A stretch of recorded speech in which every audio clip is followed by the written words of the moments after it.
This NBA season continues to go from bad to worse for the Philadelphia 76ers, as they have now lost 3 of their last 4 games, looking increasingly lifeless in each, and Joel Embiid's injury issues have popped back to the forefront. In addition, the drama has bled to off the court, as there's been a notable shift in the arena plans moving forward that I do want to touch on as well. There's a lot to get into surrounding this Philadelphia 76ers team, and unfortunately, just about none of it is good. So let's dive right into it. I do want to start off with the quote that is making its rounds on social media of Paul George saying he is, quote, bored playing center for the Philadelphia 76ers. Now, I was not under the impression that Paul George was brought here to be a center, but I also was not under the impression of Paul George being brought here to average 16.8 points per game and shoot 35.4% from beyond the three-point arc. Now, granted, it does feel like his numbers are on the upswing, but the Paul George problems remain frustrating. He's averaging about 4 fouls per game over the past 7 games, has fouled out in 2 of those, got into significant foul trouble and limited minutes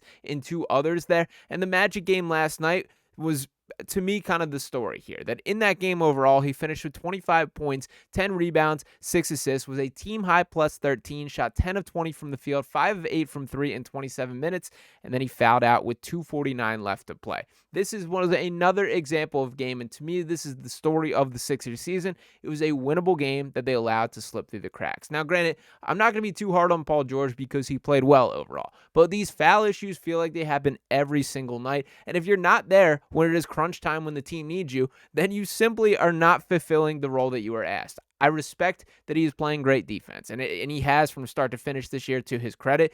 But I almost see this little bit of a step slow, or, that kind of conversation showing up on that side of the floor even more. Why do I say that? Is yes, he's still been great as a defender, but there's a reason why the fouls are increased. He's fouling at an unbelievable rate. He barely fouled out in his entire career. I believe it was 12 times that he fouled out was the stat that I stumbled upon, and it is seemingly every night that he finds himself in foul trouble. Now, granted, I will still take the baby steps that we're seeing a bit of offensive growth. We're seeing them start to step into their shoes. But the reality is we're going to have a conversation soon about when is too little and when is too late. And that is especially the case with Joel Embiid now having missed 5 consecutive games due to a foot sprain, which, by the way, he did on Christmas, returned, played 4 games. And then Nick Nurse is talking like it's a day-to-day thing. We're not worried about it. But he's missed 5 consecutive games, including tomorrow's game against the Oklahoma City Thunder. So a mess going on there as kind of as usual. And to take a peek at the standings for where this Sixers team stacks up is getting a little bleaker. That they are still locked in at that 11th seed there. You can see where the gap is sort of separating in the Eastern Conference, and the Sixers sitting right on that line, basically above the bottom feeders, where I think we can classify the Brooklyn Nets, the Charlotte Hornets, the Toronto Raptors, and the Washington Wizards. Those teams all directly invested in getting in the lottery there. Then above it is the teams that are kind of in the mix here. That's unfortunate where the Sixers find themselves, but one of these teams sort of in the mix here is going to find themselves on the outskirts of that play-in tournament. Hopefully the Sixers can go on a streak here, but it does not get easier. And why do I say that? Is to take a look at their schedule moving forward, take a peek at this almost murderer's row that they have. That they're playing Oklahoma City tomorrow at the time of recording, a back-to-back against the New York Knicks, then another back-to-back Saturday, Sunday against the Pacers and Milwaukee Bucks. Then they travel to play in Denver on Tuesday. Then they play the Cleveland Cavaliers, who've had the best record in the NBA from start to finish this season. Then the Chicago Bulls, Los Angeles Lakers, Sacramento Kings, the Denver Nuggets at home this time. Then the Boston Celtics, who are going to want their lick back after that Christmas Day performance. The Dallas Mavericks and the Miami Heat. There's not a single one of these games that are just walk-away victories. And the games that were supposed to be, the Sixers have found a way to lose. That Pelicans game, you can't ask for a better opportunity to win a game. That team had 7 wins all season entering that game. Zion Williamson was suspended before the game, and they still found a way to lose that one.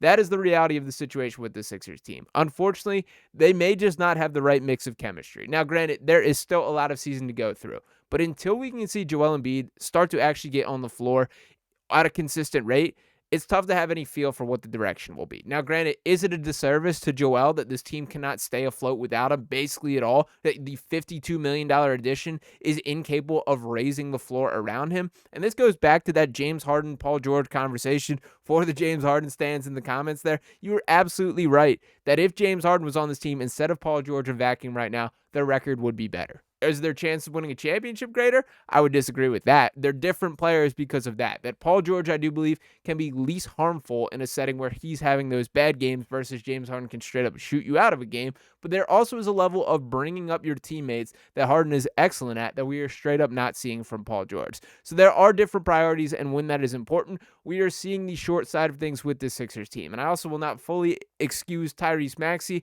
who I continue to just really notice the attitude stuff. It stands out to me so much as far as how often he's complaining at the refs, how often he's just letting it fly from three, and to kind of touch on what his overall stats are on the season. We will jump into this here for Maxey, that he is averaging 25.8 points per game, 3.4 rebounds, 5.8 assists. The shooting split's still not where they need to be. 42.2% from the field, 33.6% from three there. But the reality is, this is all built around Joel Embiid, and they need the big fella back on the floor. That now the only way that I see the train getting back on the tracks for this season, if Joel can go on a tear, man. Now, is my level of confidence that he can do that high? Absolutely not at this point. Now, I did want to transition to the arena conversations, as this has been a kind of at the forefront of a lot of this, sort of on the behind the scenes. There's been a lot of like the political warfare behind this, and frankly, while I'm well aware that politics run the world and all the deals being cut behind the scenes, this is probably the most like at the forefront and kind of reading the tea, seeing the behind the scenes that I've ever been a part of, and it is pretty eye opening for just how business is done for these type of things. Now, the official announcement as a whole, there is no longer the Market East plan, that the Sixers are staying in South Philly, staying a part of the complex. That has always been the case. And to kind of hit on the main points here, shout out to my guy Sixers Galaxy, who is always up on the main points here. And he tweets out the notable points from the press conference, in which, by the way, did not only just have the Sixers ownership, did not only just have Adam Silver himself, Roger Goodell, the mayor. It was a ton of big, powerful, rich people all being a part of this. And I do think all these points are notable. We'll circle back to that. Now, notable points per Sixers Galaxy from the press conference today. Number one, it is slated to open in 2031 with the potential to accelerate to an earlier date. Number two, Comcast is planning to take a minority stake in the 76ers and will join HBSE, Harrison Blitzer Sports Entertainment, to bid to bring a WNBA team to the city. To me, that is the biggest positive of this entire thing. It is a shame there has not been a Philadelphia WNBA team yet, and if this is what gets the job done, you can kind of sign me up for it. This is my biggest selling point, but do want to touch on everything. Comcast will have naming rights to the venue. HBSE and Comcast will also immediately focus on Market East, bringing together government officials and local stakeholders to develop a variety of options to revitalize a vital neighborhood in Center City, where the 76ers had originally proposed locating the arena. Now, Josh Harris himself was asked about why he kind of changed the game plan here, and I did think this was a couple interesting comments here, this being from Crossing Broad here. He says, quote, "We didn't really change our mind. We were committed to Market East, but our North Star was doing right by Philly. Deals don't come together exactly when you want them. When Comcast and Adam Silver said, look, you guys are fighting, let's try to come together, we felt we could build a better arena. We also can revitalize Market East. We felt that it was 1 + 1 = 3 situation, and so we pivoted. We pivoted on behalf of, it was a little more complicated for all of us. Comcast was willing generously, even though they had put a lot of money into the existing arena to make it great, to move up to their timeline, and all of us made compromises to do the right thing by Philly. One thing I can tell you, President Johnson and Mayor Parker are tough, and they're going to represent your interests well. You can depend on them to do the right thing by the city and garner everything we have to support the city.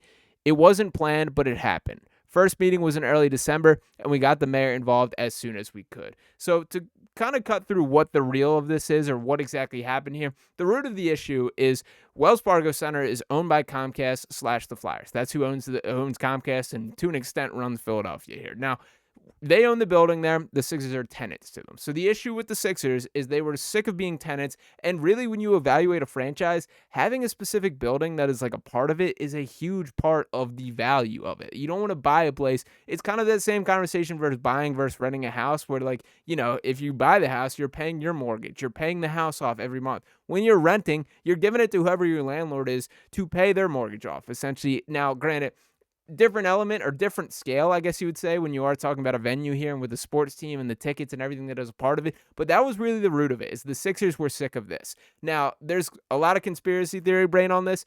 My personal opinion here, I think the Sixers and Sixers ownership pushed every single option they could as far as they could, and then actually made the decision. And what do I mean by that? Is they did explore New Jersey. They did think, is this a legitimate option? Would this be the best case for the franchise? They explored Market East. They got it all the way through legislation, approved by city council. It felt like it was a done in zone. There were a couple zoning things and other things that popped up that were a part of the reason why it fell apart, but really that was something that could have been done. Now, the other part of this is I think they were kind of, I guess Comcast was calling the bluff a little bit that you're not actually going to leave. You don't want to leave this complex. It's so awesome that all these sports teams are in the group. You don't want to build into Center City where people are protesting. Chinatown is furious that is being put up. All these factors that I think Comcast was really calling the bluff of, you don't want to go through those hoops here. And what ultimately happened? In the eyes of the Sixers, they're going to view this as Comcast sort of bending the knee here. That they're now 50-50 partners on this new building. And what does that mean exactly for money man Josh Harris here, who of course owns the Sixers, owns the Devils, owns the Commanders, one of the richer human beings in the world here? You get half your building built for. You got to cut a little bit of a minority stake to this Sixers team. But what comes with that is you can now have this joint venture to bring in this new sports team. So for Josh Harris, I guarantee this entire process means far more to him than whatever is happening on the floor with the Sixers this season. And that's kind of the unfortunate, brutal reality of all of this. While I still live and die with this Sixers team and what's going on the floor, I don't think that has ever really been the case for ownership, and that is sort of something that I think we should all take in mind here. And it's also going to be maddening from a overall perspective when we look a couple years from now and Market East plan is scrapped because Jaden Daniels needs a new contract for the Commanders, because I do think that is on the table for this. But ultimately what we need to know is that these Sixers are not leaving South Philly. They are going to be a part of this organization. It is still going to be hosted, or still going to be split between the Sixers and Flyers, and it seems pretty likely that a WNBA team is going to be rolling into there. And I do want to reemphasize that, because to me that is the biggest positive. It is a bummer there has not been a WNBA team put in Philly yet. I think it would have been wildly successful if they were one of the original teams. Regardless, better late than never, and I would love to be a case. Maybe they can get in real quick, bring Juju Watkins over with us, and we can start building something special. And frankly, I probably will get involved in the coverage game for the WNBA team if this all comes together. But still many years away at this point. They're targeting 2031, so a lot can still go down. We kind of saw a last-minute change that I think none of us expected here. So while it seems like it's set in stone, feels like nothing truly is with this type of thing. So I would say keep your eyes out. But regardless, that does seem to be the takeaway there. Now, I'm probably going to keep it pretty much strictly to hoops from here, but did want to give a little bit of my thoughts on this. Ultimately, I don't know. I had mixed feelings about all of this, that I do think there's something special to all the sports team being in the same facility. I think that's something that makes Philadelphia unique. I think it's awesome when you're tailgating or hanging out there and looking up and seeing all the buildings. When I was working the press row and being able to do all the beat reporter stuff, walking out there at like 1 o'clock in the morning after the game, doing my work, seeing Citizens Bank Park, seeing Lincoln Financial Field, that was something that'll always be a little special to me. So I do think that is cool that it is kept there.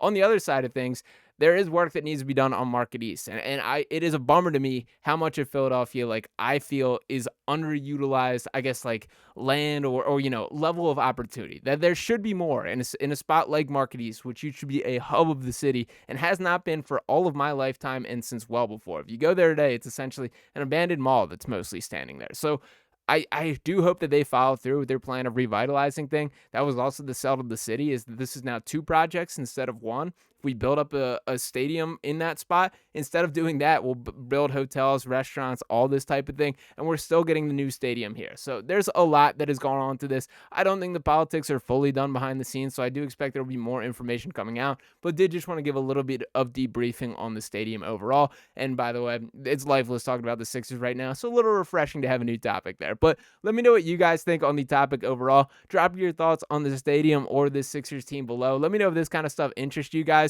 I kind of have a little bit of interest in it, but I guess at this current point, at today, I prefer talking about it than this current Sixers team, but in general, we'll be keeping it hoops from here. So appreciate each and one of you guys as always. Make sure you're smashing that subscribe button if you have not already. Drop a like on this video here. I'll be back talking with you next time right here on Sixers Digest. Peace.